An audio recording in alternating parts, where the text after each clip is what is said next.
Hello and welcome to City Edition, the City of Bend's video news magazine. I'm Justin Feinstone. The city is working on new water and sewer rate structures to make our billing system more equitable for our customers. Take a look at how the process is going.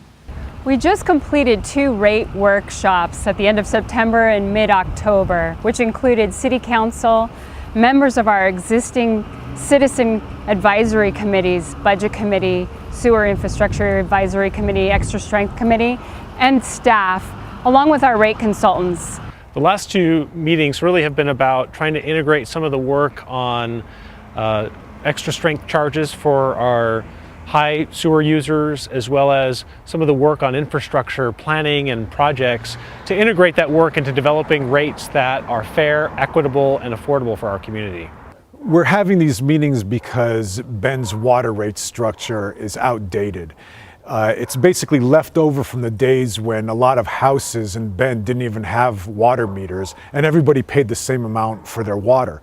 Over time, we've changed that, so you can think of your bill in 2 pots. One is for the fixed costs, the costs of maintaining and upgrading the water system, and then there's the cost that's associated with how much water that you actually use.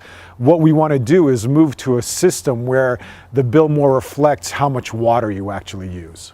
So we have hired FCS Group from Redmond, Washington, who's our rate consultant as part of this process.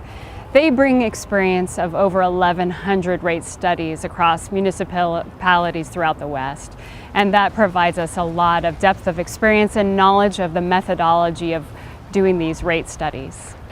The rate setting process is really customized based on individual communities, so you can look across many different similar sized communities and find many different ways to structure rates.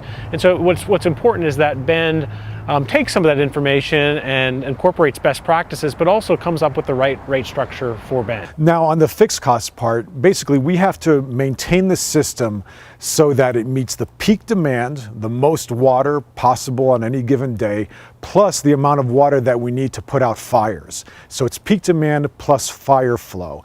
And even though you may not use a lot of water personally, it's contingent on everybody to contribute to the cost of maintaining the system so that it can handle peak demand plus fire flow.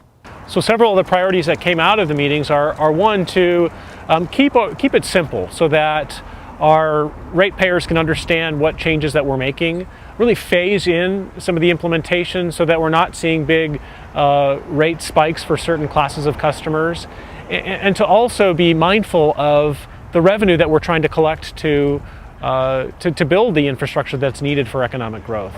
We have looked at how our total bill compares with other communities in Oregon of 20,000 population or above, and we're about in the middle of that range. As far as I'm concerned, the priority should be to come up with a system that allows people who use less water to get more credit for that than they currently do. And I think the second priority is really to have a system or a rate structure that we can explain to people very easily so they understand how we arrived at their water bill.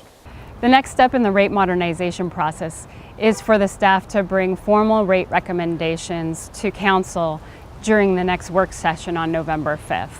We'll look at rate structure for water and sewer at that time with anticipated resolution in December, but rate changes wouldn't take effect before July 1st, 2015, when the new fiscal year comes into effect.